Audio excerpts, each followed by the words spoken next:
Well, the Admiral Lord Nelson's ballroom at the Sandals Grand Resort and Spa on Monday evening became a platform for two countries which have had a long-lasting relationship.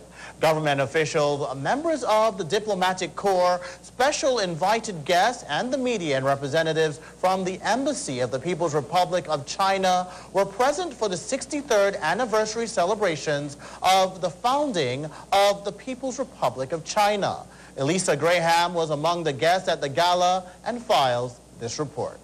Antigua and Barbuda and the People's Republic of China established diplomatic relations in January of 1983. Father of the nation, the Right Honorable Sir V.C. Byrd Sr., had a vision that one day the People's Republic of China would become a giant of the East.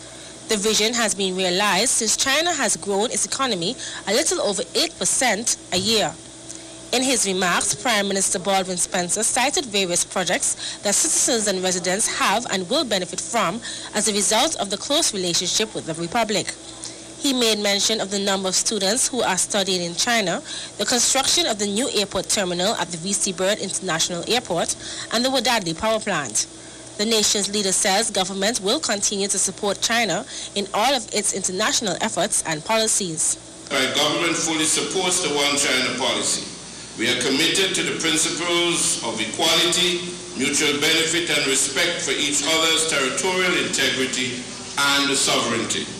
We will continue to support China on multilateral issues such as the reform of the United Nations Security Council, climate change, and the reform of the international lending institutions in the interest of developing countries.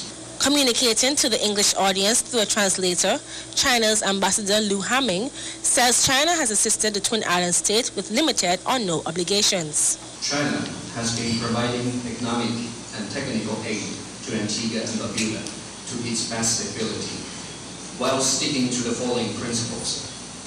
Firstly, unremittingly helping receiving countries build up their self-development capacity.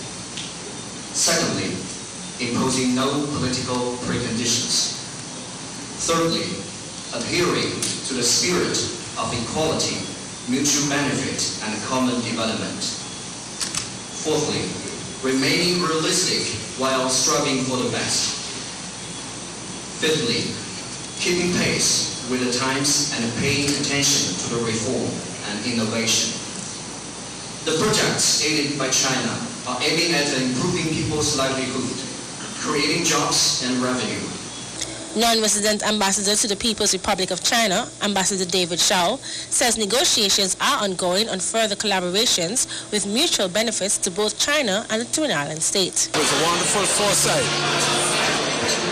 V.C. Byrd, who formulated the relationship, and since he has done that, our relationship over 29 years has grown in great strides.